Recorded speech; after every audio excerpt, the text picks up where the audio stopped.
Esse aí foi Jesus Cristo. Essa que é a palavra.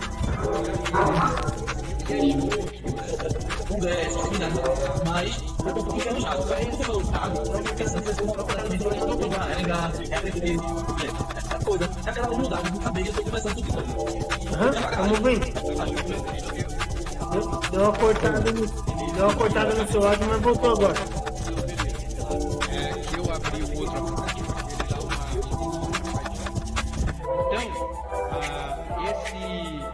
então, esse espírito dos Espíritos Santo, lógico, nós estamos falando aqui de uma razoabilidade de pessoas que procura Foi Jesus Cristo em vida, mas ele é revelado, essa é a palavra. Ele é revelado depois da sua ressurreição. Mas por que o Diego, Espírito Santo? toda vez acontece isso, ele fica bem, aí depois ele fica caindo a internet dele e tal. Ou melhor, o vídeo dele. Aí, vamos lá, eu vou fazer a finalização aqui, ô Gustavo, e aí depois a gente parte para a conversa mesmo, tá? O Concílio de Nicéia, ele começa a partir dos anos 325, né? 315 basicamente ali tem a igreja reformada, a igreja católica e tal. Aí tem umas discussões e tal, por quê? Porque o poder romano, ele viu, né, a partir do Constantino, que foi imperador, muitos outros, né, brigou com o cristianismo, matava, perseguia, torturava e tal. Mas o Constantino foi o imperador que ele deu mais ouvido a esse tempo de luz, né? Porque até uma historinha lá também de que ele teve uma iluminação divina, um sonho e tal, uma guerra. Depois você pesquisa isso. A mãe dele também era muito mais católica e tudo mais. E acreditava mais nessa possibilidade de Jesus Cristo. Aí, o que acontece com Constantino, ele dá mais liberdade. Aí ele monta, né? Ele monta esses concílios, ele que monta, ele convoca, a partir do ano 325. Lá na cidade de Nicéia, os concílios sempre tinham o nome das cidades, né? Atual Turquia, ali, Zurich, mais ou menos. E aí é convocado por esse imperador para resolver as questões que já estavam sendo ali discutida, basicamente intrigada, né? Sobre os apóstolos, ou melhor, sobre os pais da igreja que seriam os contemporâneos desses últimos apóstolos e tal, e eram os pastores daquelas igrejas locais, e a igreja já estava sendo, tinha já um modelo romano ali, gótico e tal. Por quê? Porque para Constantino era muito mais viável ele conciliar esse poder da religião com a política, era mais favorável para ele. Então ele tinha mais chance de ficar mais tempo no poder. E aí a finalidade era resolver essa controvérsia, né? Daquelas heresias que eu coloquei, tá? O arianismo, o docetismo, o pelagianismo, todas essas heresias, né, que já tinha naquela época. Muitas outras igrejas difundia tais pregações conforme cada um pensava. Aí falou, não, peraí, esse negócio está ficando uma bagunça, né? Já que a gente vai tentar organizar, vamos nos reunir e discutir sobre isso para montar como se fosse um documento oficial e universal, onde todas as igrejas de todos os lugares, imagina, o Império Romano era europeu e se expandiu para todos os outros continentes. Era grande demais. Então todos os lugares tinham uma igreja católica. Então, para que a gente possa falar a mesma língua, seria essa a questão, né, de ter uma resolução, né, prática que pudesse resolver essas controvérsias entre si e formar uma doutrina só, né, e não ficar aí conforme cada um pensar que pregar. Tem que todo mundo pregar. Basicamente Constantino falou, tem que todo mundo pregar uma língua só. Então, uma doutrina que questionava a divindade de Jesus Cristo era o assunto principal da questão, né? Afirmando que ele era uma criatura e não uma substância de Deus. Outra coisa também é que eles tinham que ter as suas principais decisões baseadas em quê? Baseado na formulação desse credo, né? Desse credo, tá? Que eles definiram ali. E aí a definição principal é que Jesus ele é consubstancial a Deus. Né? O que é isso? É ter a mesma forma em substância de Deus. A fixação, por exemplo, da data da Páscoa foi uma das coisas que pregou ali no concílio. Por quê? Porque as Páscoas, conforme o Antigo Testamento, anunciava, era uma festa, né? De uma anunciação. Agora veio, Diego, agora estou te escutando e estou ouvindo. Beleza? Conforme a fixação da Páscoa, o contexto dela e a data, afirmava o quê? Que Jesus Cristo, né, ele era o Cordeiro Pascual, ele era o sacrifício viável anunciado que veio, né, e pronto, acabou, não tem mais outros sacrifícios. Só que aí ela depois, a Igreja Católica começou a desenguingolar, né? Que começou a colocar outros dogmas a partir dessa discussão de que Jesus Cristo ele é consubstancial. Grave essa palavra. Ele é consubstancial ao Pai, tá bom? A Deus. O que é isso? É ter uma unidade doutrinária de Deus na pessoa de Jesus Cristo, tá? Eles discutiam também a convocação imperial, né? Que o imperador ele não era só um rei. Ele era também um homem religioso ali, ou seja, como é que a gente chama do Antigo Testamento ali, né? Que levava os sacrifícios para os outros, né? Um pai de fé, né? Seria um pai de fé, né? Mestre, um doutor, o qual devia ser invocado como mediador, né? Seria o Papa, né? Político e o Papa religioso. E aí ele queria ser o Papa político, né? Constantino. Né? Um sacerdote, essa é a palavra. Tá bom? E aí as principais discussões eram essas, gente. O credo niceno, que vem ali paralelamente a isso, né? Porque existiam outros, conforme eu falei, existiam 21 credos importantes, mas os 5 principais foram o que eu falei, né? De Niceia, Trento, Calcedônia, né? Jerusalém, Éfeso, né? Esses são os principais concílios, né? Inicialmente falando e importantemente falando, tá bom? Em seguida vem os cânones. Quem já estudou sobre os cânones de Dort? Cânones de Dort. O que são os cânones? Eles foram promulgados, né? Estabelecidos como regras, né? Seriam as leis locais ali, né? Do que falava, né? Isso daí. Basicamente as mesmas coisas, né? Definiam a natureza de Jesus, a profissão de fé, né? Que Jesus é Deus de Deus, luz de luz, Ele é o verdadeiro e único. Jesus Cristo, dele é gerado, né? De Deus, desse Espírito de Deus. Ele não é criado, ele é gerado. Ele é consubstancial, né? Do Pai. Ele é o mesmo, mas tendo uma natureza paralela a ele, né? É bem difícil isso, mas foi centenas de anos para poder entender essa questão, né? A organização da igreja deu a partir disso daí, ela ficou mais centrada, né? A partir disso daí, porque existia muita guerra, né? Política e religiosa, porque existia muito poder, né? Muito poder. Se você estudar a história da igreja católica, né? Ela é a maior organização bilionária do mundo. Não hoje, desde antes. Ela é não a maior, eu falo instituição religiosa, né?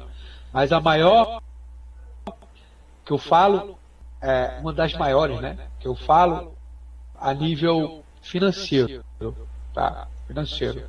Tem muita briga a nível disso. O porquê é que existiu a partir das cruzadas, né, a criação dos Illuminati, e daí vem também os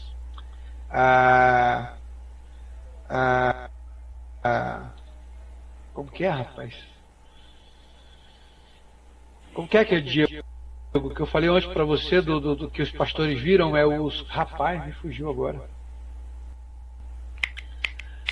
Maçons. Maçonaria. Maçonaria, lembrei. Maçonaria vem disso daí, né? Da briga política de poder religioso para exercer as posses, né? Como se as posses fossem frutos dos poderes deles. Aí eles representam nos elementos dogmáticos da igreja, né? O cálice, o santo sudário e tal, a briga por posse e tudo isso aí, né? Gente, estou falando isso aqui é tudo muito superficial, tá? Já estou avançando do século 3, 4 para 1200, 1100, tá bom? A importância histórica desses credos é que os concílios marcou a primeira tentativa de criar um consenso universal. Foi o que eu tentei explicar aqui, né? Que eles firmavam o credo como universal, e a partir disso você pode ver que as confissões, tá? Os cânones de Dort, ou outros cânones, que teve outros, eles são princípios elementares organizados, tá bom? Para que eles tenham um consenso universal de fé, tá bom? E as definições a partir de Niceia, Constantinopla, Jerusalém e o Concílio de Éfeso é concentrar, né, a natureza de Jesus, ou seja, a sua cristologia, né, para formular uma doutrina cristã, tá bom? Por quê? Porque o credo niceno constantinopolitano, né, palavra grande, que é a união de todas esses concílios, né, ele define que Jesus Cristo, a partir de agora, gente, é Deus, tá bom? Por quê? Porque antes disso existia muita briga e morte, tá? Porque existia também outros credos em religião. Eles seguiam seitas, né? Eles eram politeístas, né? Os judeus que foram cristianizados eram politeístas, né? Acreditavam em Deus de Israel e outros deuses, né? Estou falando no geral, né? E também os que são enxertados, né, nessa cristandade, muito mais, né? Muito mais ainda, tá bom? São aqueles que a Bíblia trata como não judeus, né? Lembra qual é a palavra para essas pessoas? Quem lembra disso? Aqueles que não eram judeus e eram de todas as outras raças e eram crentes, eles eram o quê? Gentil,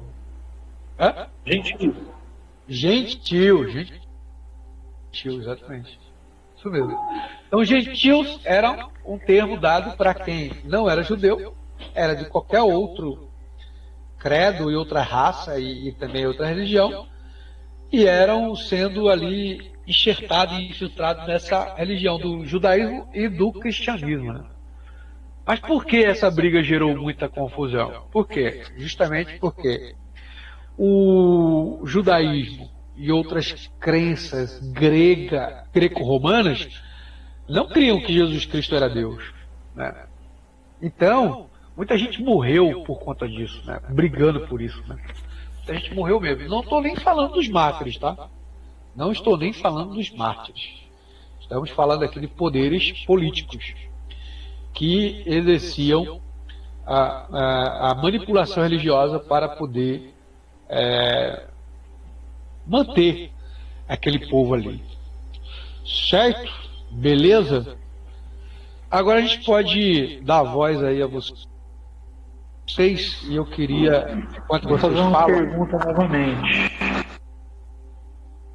responder. Pode perguntar. Com o filho Dort. É Dort? Nome? Cânones de Dort.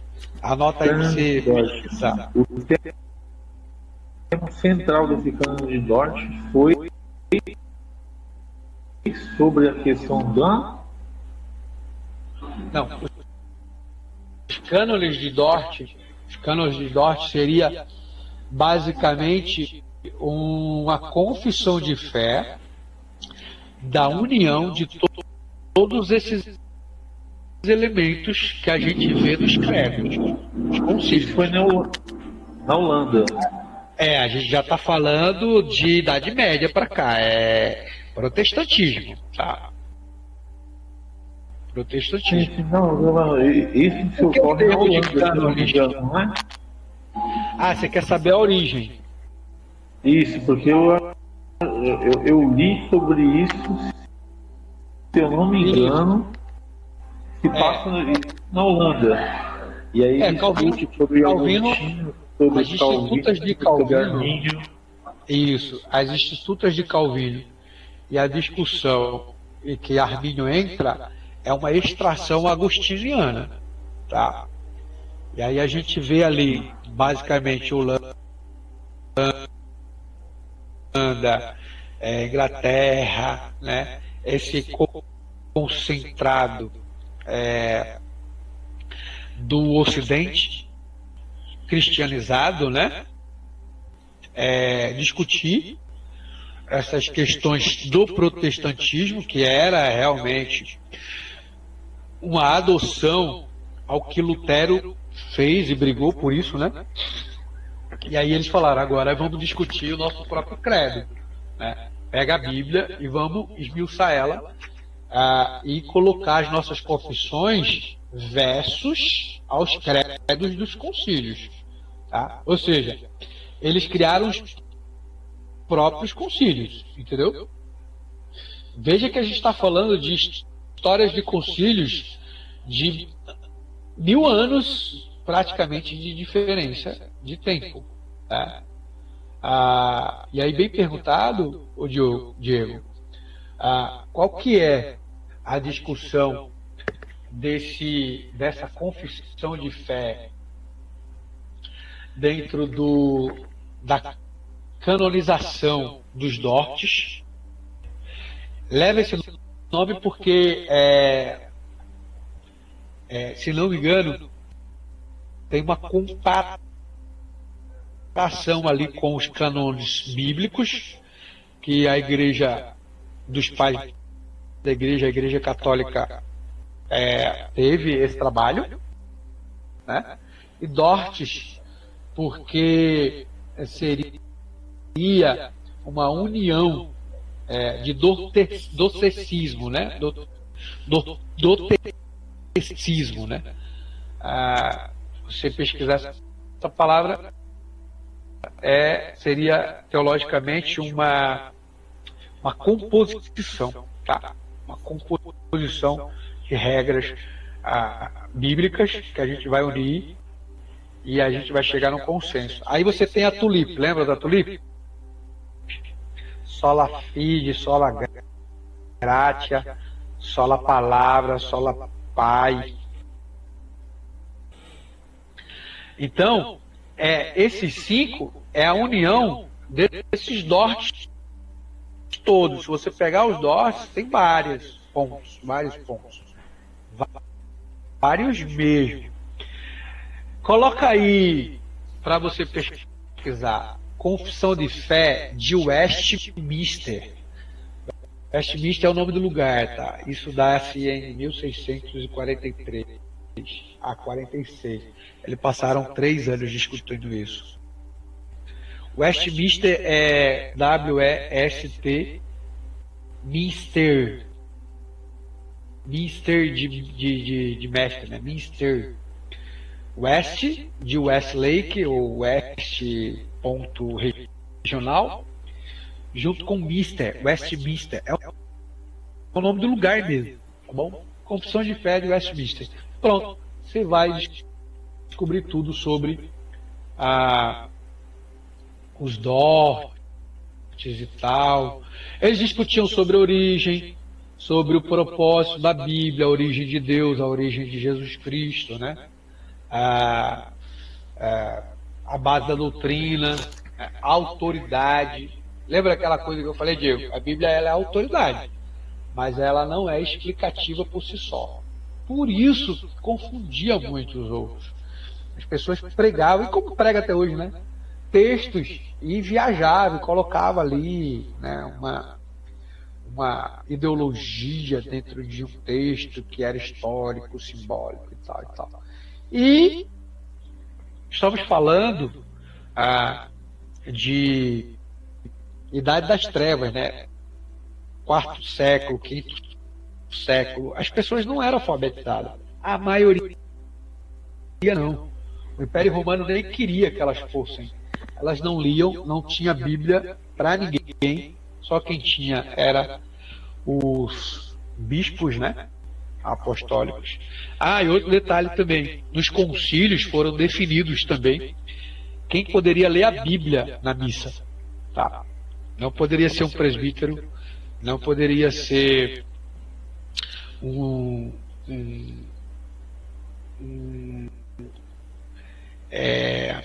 tem a classe lá, né, que Paulo fala no capítulo 12, né? Um pastorzinho qualquer, um obreiro, não poderia ser. Tinha que ser o episcopo, que diácono também não podia ler. Não. Tinha que ser o bispo mesmo. Bispo hoje para nós é uma tradução do episcopo, tá? 1 Timóteo você vai ler essa palavra no original. Episcopo, ele é um bispo, tá? É uma espécie de pastor apostolado. Ele teria que ter uma inspiração da união dos diáconos e bispos para poder fazer o concílio dele e empossar ele como pastor, né? Ou como bispo, né? Digamos assim, tá? Então era assim. Daí saiu a igreja episcopal? Episcopal hoje pra gente, a gente lê assim, igreja episcopal, aí acha que é uma placa de igreja, mas ela é um ramo, tá? São Paulo tem igrejas episcopais, mas aí ela coloca assim, a igreja episcopal da graça do divino, a igreja episcopal da Lapa do não sei o que, entendeu? Então é como se fosse um ramo. Porque ela segue esse governo de igreja episcopal. No governo de igreja nós temos igrejas congregacionais, igrejas episcopais, tá bom? Estamos falando das origens, tá? As igrejas históricas, né, que vêm desses concílios, a partir da igreja católica e igreja protestante, beleza? E existe as igrejas universais, que são a igreja mais democrática, assim, né? As terceiras já do contemporâneo dos nossos tempos, né? Onde nós estamos definindo, falando aqui de governo de igreja, como que ela funciona, tá? Tem igrejas que funcionam como hierarquia, tem igrejas que democraticamente funcionam com a autoridade sendo o quê? Sendo o conselho que define tudo. É a assembleia de irmãos que são separados, e aí normalmente são diáconos, presbíteros, formam um conselho. Se a igreja tem 200 membros, o conselho tem 5 pessoas, 10.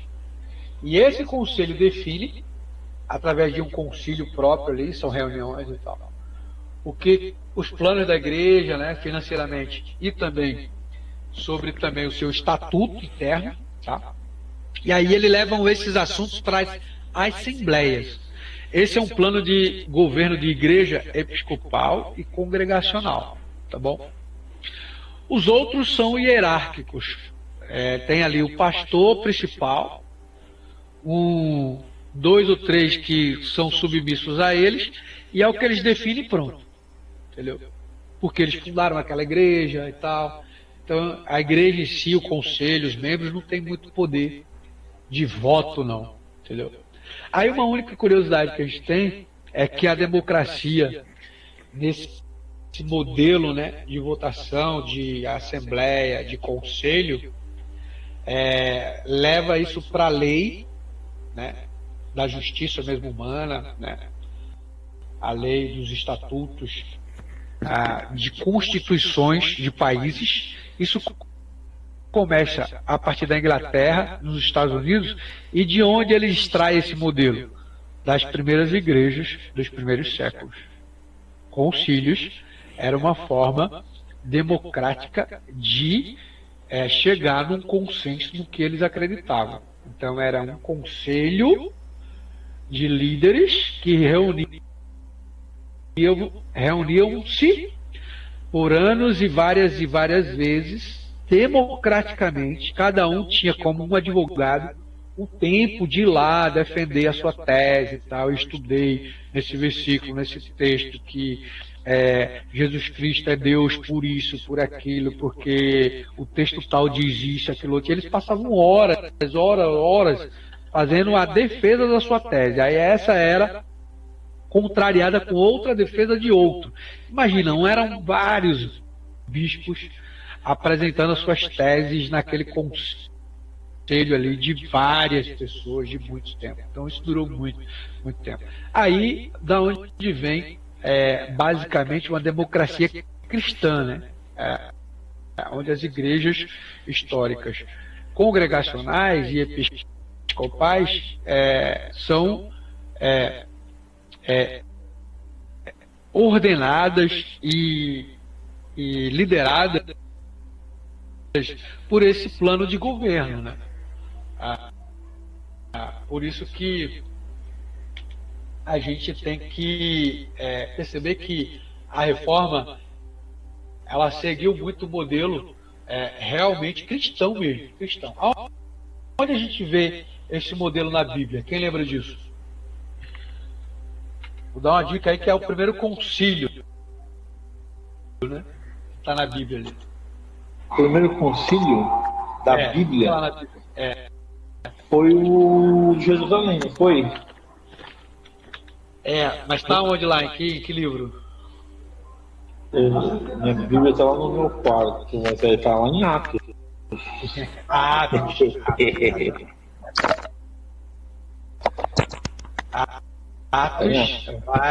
vai definir ali o que eles vão pregar, quem vai ser os pastores.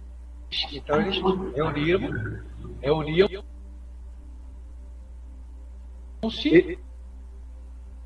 a partir dali e formaram os primeiros concílios. Né?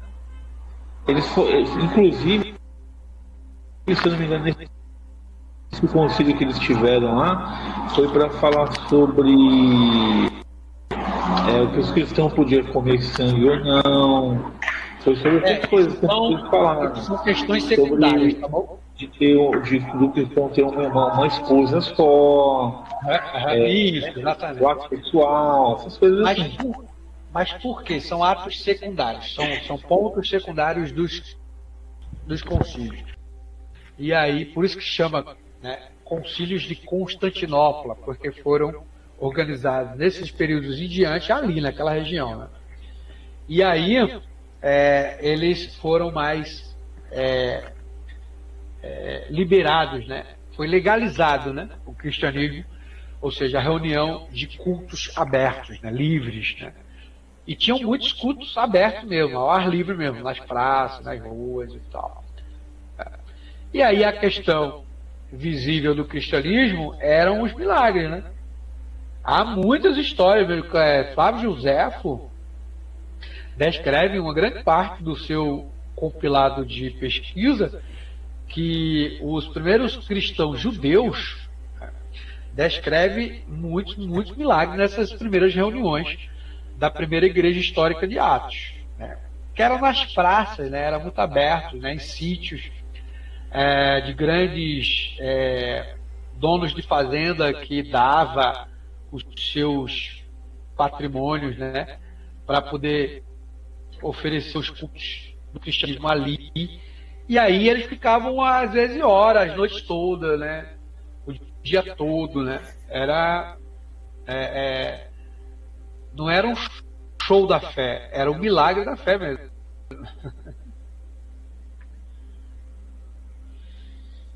Respondido, Diego?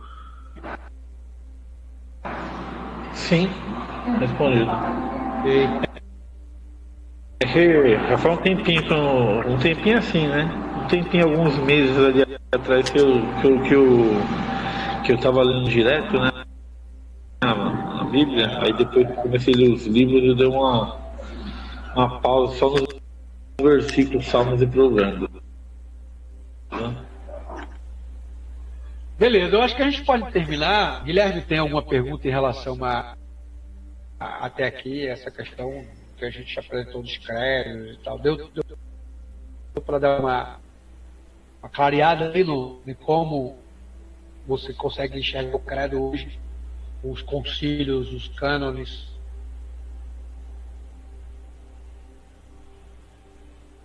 Pode falar alguma coisa, Guilherme? Tá, pode falar. Não, pode dar a perguntar. Deu para entender, né? Tranquilo, né? Deu. Tá. Eu peguei aqui, fiz as anotações, depois eu vou me aprofundar aqui nas anotações. Isso. Faz aquilo que eu falei no começo dessa aula, né? Aborde todas as citações de assuntos e cai para a internet, mano. Cai, livros, compra, o que puder, nessa área você vai estudar. Beleza? Tá. Por último, a gente vai conversar agora sobre a humanidade de Cristo. Eu vou encerrar, que eu acho que é o que mais a gente pega aqui, tá bom? Na questão de como a gente defender apologeticamente o nosso Jesus Cristo. Certo? Vamos lá. O fato de Deus, Jesus Cristo, Filho, foi a maior discussão do cristianismo, ou seja, a cristandade de Jesus Cristo. Jesus assumido a natureza autêntica, os pais da igreja, e defender a divindade dele, e fazer eles darem e muitos deles acertarem de forma doutrinária. Por quê? Isso mais a partir do século 450 em diante. Por quê? Porque eles afirmam que Jesus Cristo é verdadeiramente homem e verdadeiramente. Beleza, a gente já viu isso nas redes, pais. Ok. Mas essas duas se unirem, essa é a pegada. Certo? Bom, ela nasce de tal modo de que muitos entendem que é misticamente e outros entendem que essa mistura, ela apesar de ser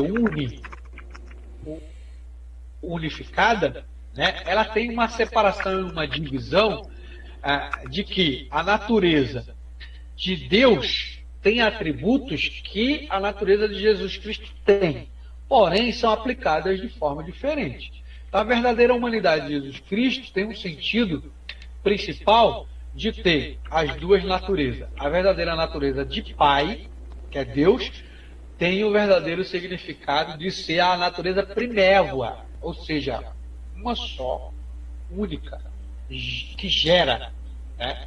Ah, Pablo, então ele gerou Jesus Cristo? Gerou, ele não criou, ele gerou Jesus Cristo. O fato de falar que ele gerou Jesus Cristo, a Bíblia fala isso, tá? Ele gerou Jesus Cristo de que forma? De que forma? Humanamente falando. A encarnação dele é uma geração de Deus. Mas Jesus Cristo já existia, já estava com Deus, já era Deus. Entendeu? Gente, a gente só pode ouvir isso da seguinte forma: Deus só pode expressar humanamente a sua divindade na humanidade, tendo nele uma pessoa, certo? Então Deus é pessoa em Pai, é pessoa em Espírito e é pessoa em Jesus Cristo. Se unir essas três naturezas, ele é pessoa do mesmo jeito, certo? Então essa era a discussão praticamente. Então a igreja primitiva ela teve que combater as heresias que distorciam isso, né? Então parece que três naturezas é ter três corpos, mas não é. Beleza? Não é. Tá bom? Por exemplo, Deus é Pai, é uma pessoa e é Espírito, mas ele não é um corpo. Ele é uma pessoa. De que forma? Né? Uma forma gloriosa, de uma forma extra transcendental, uma forma que a gente não consegue explicar. Beleza? Eles diziam lá, né, na discussão, que Jesus apenas parecia ter um corpo. Veja, a maior discussão de que Jesus Cristo é Deus, só porque ele foi humano, a galera dizer que ele parecia ter um corpo é como se as pessoas que caminharam com ele viram ele não uma pessoa humana, mas esse corpo era como só uma aparência. Porém, as suas entranhas, tudo que existisse dentro desse corpo, né, não era igual a nossa. Era isso que ele queria dizer. Heresia, certo? Seria um ser fantasmagórico. Acho que essa é uma palavra muito boa, assim, tipo uma forma de fantasma materializado, digamos assim, certo? A discussão é essa, tá bom? A gente tem que colocar a humanidade de Cristo como Deus, porque ele se tornou um homem, como Paulo diz em Efésios, né? Para que essa humanidade fosse diluída em humildade total, para que Deus expresse o seu amor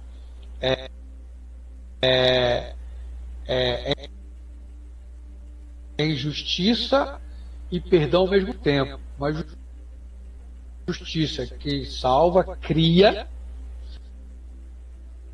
mas condena quem cria. Isso é muito louco, né, Diego? A gente discutiu bastante essa semana sobre isso. Mas, meu irmão, você vai ter que estudar muito para poder defender um Deus que cria, ama o que cria e ele ao mesmo tempo também condena o que cria, tá? E aí a gente vai cair nos textos, para os textos de que Deus ama a todos, amou o mundo, né? Mas também tem texto de João que fala que todos, né? Todos também estão, Paulo também fala, né? Separados e condenados, né? E é para todos, né, que Deus exerce também a sua manutenção de graça e misericórdia, que é um pêndulo muito pesado de justiça, tá? por exemplo, quando a gente nega, né, como ser humano, né, não como crente, quando a gente nega, né, a gente é crente e tal, ouve tudo, se converte e tal. Aí chega um momento que a gente nega. O que é isso? Uma apostasia. Não tem perdão. A Bíblia fala, não tem perdão. Mas como que a gente sabe quem é o apóstata? É a heresia ou a densidade de ofender o próprio Espírito Santo. Entendeu? Como é isso? Como se dá isso? Quando ele convence você e você não quer. Está ofendendo ele. Entendeu? Quando ele esclarece que o seu pecado está ofendendo Deus e você continua. Entendeu? Isso é uma apostasia. Né? E existem várias formas de explicar ela. Beleza? João 1, capítulo 1 João, capítulo 1, versículo 14, diz que o verbo se fez carne, né, habitou entre nós, cheio de graça e verdade. Se você pegar essa palavra verdade desse texto, não é verdade da palavra por total, é verdade e justiça. Os antigos filósofos, a partir de Platão e Aristóteles, procuravam muito defender o que é a verdade, né? Não de forma bíblica, mas a verdade é universal para o ser humano. Cara, isso é uma discussão muito longa. Tem várias traduções para essa palavra ser justiça universal. Verdade pode ser algo que não contraria ela própria. Verdade pode ser algo que prende pessoas. Verdade pode ser algo que pode convencer pessoas a contrariar outras que são verdadeiras. Entendeu? Ou seja, verdade contra verdade que parece ser verdade, e por aí vai. Entendeu? O comunismo é uma ferramenta professor nisso, mestre em agir dessa forma. Usa a verdade, a mentira como se fosse uma verdade, entendeu? Mas a outra parte do texto diz assim: vimos a sua glória como glória do unigênito do Pai. Meu irmão, se você fizer uma exegese desse texto, você vai cair num clímax de uma reivindicação do prólogo. O que é o prólogo? É o contexto inteiro desse texto. Entendeu? Porque mais adiante ele fala que essa glória ela é contemplada, né? Essa glória ela é expressada, essa glória, como é cheia de graça. O que é graça? Graça parece contrariar uma verdade, entendeu? Verdade pode punir, né? Como pode perdoar pessoas. Graça não. Graça, ela perdoa mesmo se você não mereça. E aí? Como é que a gente pode reunir isso? Né? É isso aí. Beleza? Eu acho que a gente chegou no período das 2 horas de aula.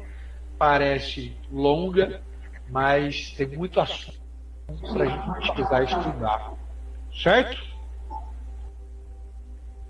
Pergunta ao final. Como é que a gente pode... Não faz nenhuma pergunta. Vou fazer uma pergunta. Vamos lá. Do concílio de Jerusalém, né? Pelo concílio lá da próxima. Até a história moderna. Não sei se conta na contemporânea, mas eu acho que até na moderna. Tem quantos concílios? Em torno de quantos concílios? Ixi, cara, olha, ao todo desses principais do ano 334. 324. o Concílio de Nicéia, né? O Niceno, que é contemporâneo. A partir daí até 1200 são 21 concílios principais da Igreja Católica, né? A Igreja Católica. Aí a gente vai pular para 1500 em diante, que aí é onde entra o protestantismo, tá? Sem contar que também teve os concílios paralelos, que são regionais. Eles estão ali, muitos deles na região da Ásia. Muito mesmo. Tá bom? Que são concílios que não têm tanta relevância, assim, duram um ano, meses, entendeu? Aí entram só na história, mas não tem muita relevância. Eles discutem porque, vamos supor, a ordem dos pastores da região, daquela região aumentou. Tem alguns que são novos, que entrou ali, tem outros pensamentos, aí ele falou, opa, vamos. Aí ele voltava,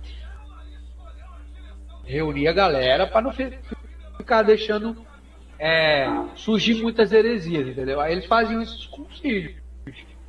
Mas os históricos mesmo, que são registrados como importantes, que passavam décadas, são 21.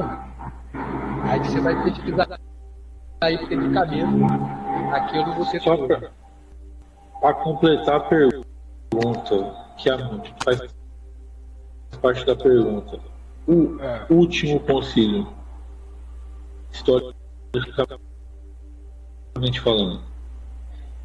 Então, Diego, é no ano de 1100 para 1200, cara, mas já é muito contemporâneo, né? Aí já tem papas e tal, entendeu? Mas os históricos mesmo, os históricos seria o de Jerusalém, o último, tá? Chegar em casa demora. Que aí na sequência você pega Nicéia, Trento, Calcedônia, Éfeso. O concílio de Éfeso foi muito bom, é bacana você estudar isso. E Jerusalém, aí são os 5 principais. E aí você coloca aqui como esses 5 principais, entre eles aconteciam um ou outro. Mas por que eles são registrados como os principais? Porque se a gente pegar esses 5, nós estamos falando de 600 anos, mais ou menos aí, entendeu? É muita coisa. Muita coisa aconteceu na história do cristianismo. Você não falou que tem 230? E olha, cristianismo está se falando de que a Igreja Católica definiu muito, inclusive o cânon bíblico, o Novo Testamento inteiro da Igreja Católica, que decidiu o que entrava e o que não entrava. De Trento, né? A partir de Trento, né? E esses outros até Éfeso teve ainda alterações e tal. A carta de Apocalipse, Judas, livros assim, por exemplo, a carta de Tiago mesmo também foi muito discutida, muito mesmo. O que entrava, o que não entrava ali, né? Tal, e aí a gente está falando também dos textos de livros que não são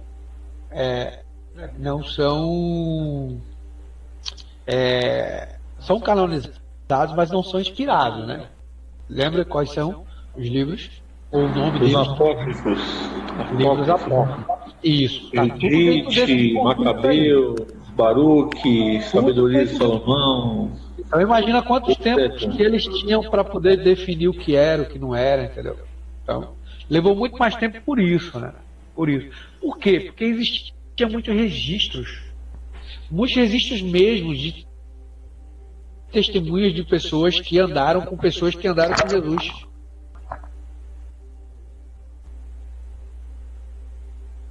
Então, tinha que ser assim, tipo uma academia de letras do momento. os escribas e fariseus, ou melhor, os escribas, né, tem a história da Septuaginta. Vocês sabem disso, né? O que significa, o que é. Então, eram selecionados os maiores apologetas da época para poder pegar muito material mesmo para dizer, isso aqui é inspirado, isso não é, isso é bom, isso não é, entendeu?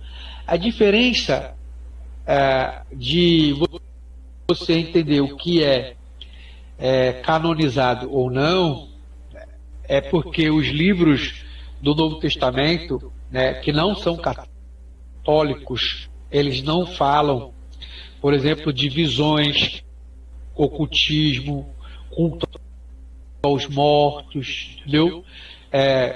E esses livros apócrifos falam, entendeu? Falam de histórias de Jesus que não está registrado ali pelos seus discípulos, entendeu? Viagem de como ele tinha 4 anos, 7 anos, 15 anos, que ele faziam milagres, ressuscitar animais, essas coisas assim, entendeu? Mas eram histórias porque muita gente escrevia, eles aproveitaram a onda, né? Eles aproveitavam a onda. Então, o papiro era caro, a pena era cara, então quem tinha dinheiro falava, vou fazer dinheiro, aí começava a escrever muita coisa, né? Muita coisa. A biblioteca era a internet da época, né? Quem sabia ler primeiro era filho de rico ou era de uma classe média, né? E quem tinha acesso aos materiais, né, era bem quisto na sociedade, bem visto na sociedade, né? Então os caras caíam para dentro. Por isso que a escola de Platão e a escola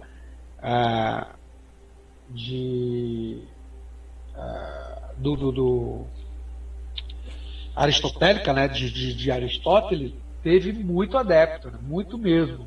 Por quê? Porque eram as universidades da época, né? Era isso. Beleza, Diego? Alguma pergunta, Gustavo? Não, eu anotei aqui, tá? Tranquilo? E depois eu vou me aprofundar aqui. Tá tudo anotado. Amém. É isso aí, galera. Isso. Eu acho que a gente chegou aí mais de 2 horas de aula, quase. E O Ricardo não corrido. conseguiu entrar. E o William deu uma passada o William rápida participou porque tá na bastante. faculdade. Não, mas ele participou bastante, ele estava aí ouvindo. Ele chegou até a entrar ao vivo aqui no vídeo, né? Mas foi só para dizer que ele estava ouvindo e tal, mas valeu, né? Essa é a intenção, né? Essa é a intenção. Amém. Já tem um cronograma para a próxima aula, para a gente ter uma Então, a gente ainda continua expectativa. na cristologia. A gente ainda continua na cristologia, porque agora a gente vai começar a comer Bíblia. Que agora eu estou falando parte histórica, tal, tudo, como começou, mas vamos partir para a Bíblia. A gente pega lá os textos que falam da cristologia de Deus. Porque o que é cristologia? É defender que Jesus Cristo é Deus, basicamente isso. Tá? Aonde ele está? Quais os textos? Vamos trabalhar esses textos. Vamos ver que essa cristologia ela é histórica, ela é poética. Essa cristologia ela é como? Entendeu? Ela é apologética, tem tudo isso, né? Então vamos pegar os textos nas próximas 2 aulas, falar de cristologia, depois a gente entra na eclesiologia, né? Estudar como que funciona a igreja, como que ela é organizada, como que diversas igrejas abandonaram a sua fé, né? Igrejas históricas. O que são as igrejas históricas?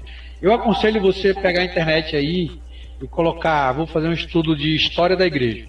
Vai lá, coloca lá. O Gran Conato tem um curso maravilhoso sobre a história da igreja. Coloca lá, História da Igreja Gran Conato, da escola Charles Spurgeon, onde eu fiz a minha pós. Cara, muito louco. Bom bom demais, bom demais. Ele, para mim, é um dos melhores, mas tem melhor que ele. Então, história da igreja. Estuda sobre a história da igreja que você vai ver tudo isso que a gente estudou aqui e muito mais. Tá? Aí você vai voltar para essas nossas próximas 2 aulas sobre cristologia afiado. Aí você vai, pega lá, é no YouTube mesmo. Vai, enquanto você está trabalhando, vai ouvindo, ou sei lá, quando você chegar do trabalho, ouve meia hora. Eu faço assim, cara, eu pego, por exemplo, podcast de 2 horas, que é muito importante. Se é muito importante mesmo, um dia eu ouço meia hora, outro dia eu ouço mais meia hora e vou dando continuidade a ele, entendeu? Não precisa você ficar 2 horas lá do começo ao fim. Pega o assunto, vai parando, vai escutando devagarinho. Um dia você ouve meia hora, outro dia você ouve mais 10 minutos, mais 20 minutos, e vai indo.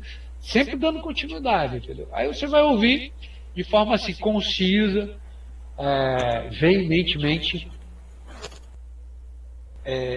concisa e aprofundada, né? Anotando, eles dão as citações, você vai lá, anota, pesquisa, vai na internet, entendeu? Tudo isso.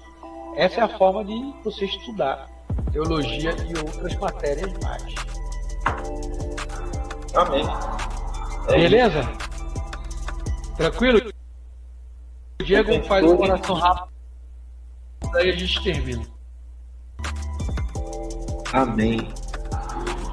Senhor meu Deus, Pai Todo-Poderoso, muito obrigado, Pai, por este momento, por essa aula, por tudo que o Senhor tem direcionado, meu Pai, nos nossos corações, e que venha ser para crescimento, para alcançar vidas, para transformar, Pai, a nossa caminhada, em nome do Senhor Jesus, e proclamar o Teu reino com responsabilidade. Eu te peço, em nome do Senhor Jesus, perdoe nossos pecados, nossos erros, nossas falhas.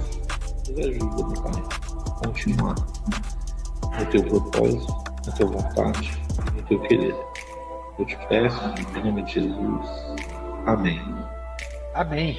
Deus seja louvado. Galera, muito obrigado, tá bom? Qualquer coisa, chama no zap, manda mensagem, tem alguma dúvida, tá bom? É só me perguntar. Valeu? Amém. Deus abençoe. Só para tirar uma dúvida, o irmão ele tá no grupo também? Com a gente, não? O Guilherme, o Gustavo? Não. Não tá, não. Se quiser, entra no grupo lá. Entra no grupo lá com a gente lá. Depois eu passo pra ele direitinho, Diego. Amém. Deus E aí a gente abençoe. põe ele lá. Fechou? E foi uma indagação boa essa semana aí pra gente ir atrás das respostas. Pode deixar. Deus abençoe. Deus abençoe. Boa noite aí, meu irmão. Um abraço. Forte abraço. Deus Pai. Tchau, tchau.